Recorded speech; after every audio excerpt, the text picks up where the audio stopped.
Good afternoon, ladies and gentlemen. It's the one and only Jay Stein coming at you with a little post-market recap. Yeah, I say things got a little crazy today, right? They got a little crazy. They went a little too far. Okay, I kept thinking to myself, this is market's gone wild. It really is. I mean, okay, let's just break it down. The VIX. The VIX is very low. It's now in the 17s, under 1740, which is low. That's a good thing. I like that. The dollar was also lower, and so was the 10-year yield. So you put all that together, already makes for a pretty decent, setup for the markets to make a nice run. Then on top of that, you have oil taking a run up. Now, why? I'm not quite sure because Iran and Libya both came out and said that they're going to increase production, which is weird because all of our oil and gas, well, most, if not all of our oil and gas operating companies ran big time today, along with the service companies. Or even the USO, if you so feel inclined. Um, so what else could be part of that? I think would be this whole infrastructure deal. It's got people all excited and it's got basically okay. Look, so the Federal Reserve is backstopping this entire thing. Okay, so essentially this is free money. Okay, now when you promise the stock market free money, it acts as if girls at a spring break party are being offered free shots. Okay, the tops come off. They do. The S&P blew through its high. I mean, like blew through it. It just went freaking whack-a-mole, bam, like insane, like a huge gap up. And then on top of that, you have precious metals also made a run up. I don't really know why. Maybe somebody can school me up because I'm a little lost on that one. How every major commodity and indice all made run ups today, record highs. A record high on the S&P, like whoa, 4,000. That's a little fucking. That's a little cray cray. Sorry. Anyways, so that about covers that. The Bitcoin held its own, so that was good on that. So, something I think most people are not taking into consideration right now is this China Russia issues that are occurring right now. So, for those who have been asleep, yeah, open your eyes because China is literally, they think that Taiwan is theirs, okay? And we think Taiwan is its own, so we have their back. Okay, so China's like testing the border lines of it, like invading Taiwan's airspace with like 20 freaking jets. They're doing stuff that's never been done. They're staging maritime ships off the coast of the Philippines all over the place, but they're not maritime vessels. They're disguised. Is the general consensus of what's actually occurring with that. So you've got them testing no-fly zones. They're putting undercover troops off the coast of various islands throughout that region. They're talking a big game.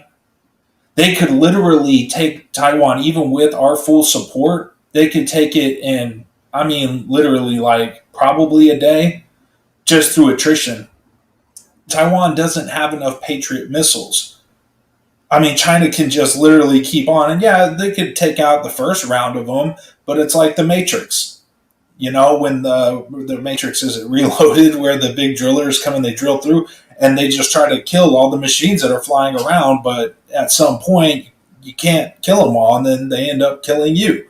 So that's the situation there. Now, in Russia, kind of the same thing. They're looking at Ukraine like, hey, y'all are actually us for various reasons. mainly just because of geographically where Ukraine is and infrastructurally wise. They want it back. And there's one highly contested area. It's almost like a little island in and of itself. It's called Crimea, for those, again, who have not been paying attention, or Crimea, or you want to pronounce it. I just got word that they have shut down the bridge. Like, it is now a military zone. Russia is massing, crazy amounts of troops along all their borders with Ukraine. And the issue there is they are a NATO member. So if Russia makes an aggressive, attempt, or for some reason there's conflict there, well, now NATO has to step in. Who's a big part of NATO? We are a big part of NATO. So we've got these two major situations going on right now that I don't think a lot of people are really paying attention to. I think everybody's, high on the hopium, or, whatever, like, kumbaya, Joe Biden, he was going to make everything perfect. And we're not really factoring in that, hey, we're in this is like Cuba Missile Crisis, or I forget exactly the Cuban Missile Crisis type situation, except for a lot worse because of the technology and the various weapons that they can now deploy. I won't get into it, but hypersonic things that we can't really detect, things like that, all types of technology that we have developed our own, but they've also developed their own, and it would just be a very ugly situation. So, if anything happens to that in either one of those regions, could very greatly affect the price of oil. Getting back to the oil markets, it would spike the price of oil through the roof, but it would also drag the market down. I mean, there would be such volatility, and it would be really bad. Anyways, so meanwhile, all that's going on, we're over here traveling away, having a good old time, literally doing spring breaks. We literally got girls going wild everywhere. United Airlines they're hiring 200 more pilots.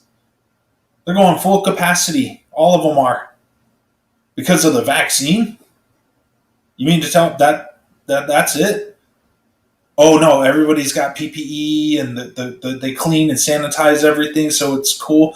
I'm freaking confused, because over in Europe they're shutting down countries, and yet we're hiring hundreds of more pilots to fly people around in cattle car airplanes at full capacity. Somebody fill me in on that, because I'm not making a connection. I feel lost.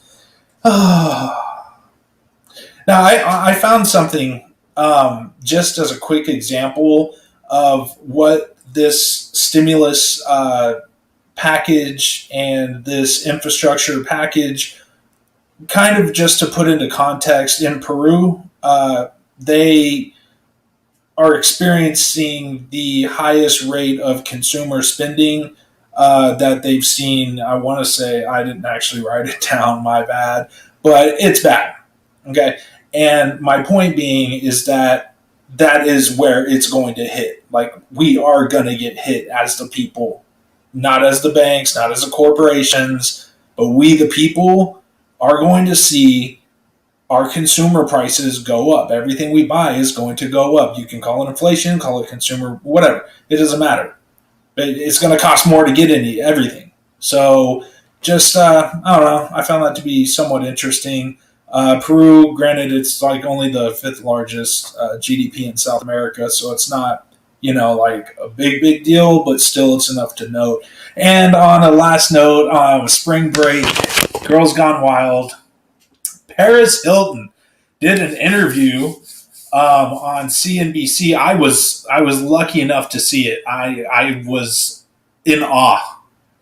She's doing the whole NFT thing, and apparently she's been in Bitcoin for a long time, but really couldn't explain any of it. She kind of had her head like this the whole time. Was like, yeah, it's really cool. I'm dropping 3 of them. Like, one's going to be like art, and one's going to be... Anyways, it hurt my head. And I don't know why I went so far into the Paris Hilton impression. I could have actually gone on further, just for the record. But Paris Hilton, that's hot. NFTs, Girls Gone Wild, Markets Gone Wild, Spring Break, new highs, S&P. Enjoy your weekend, ladies and gentlemen. I will check in with you when something else happens. Hopefully, it's good. Anyways, take care.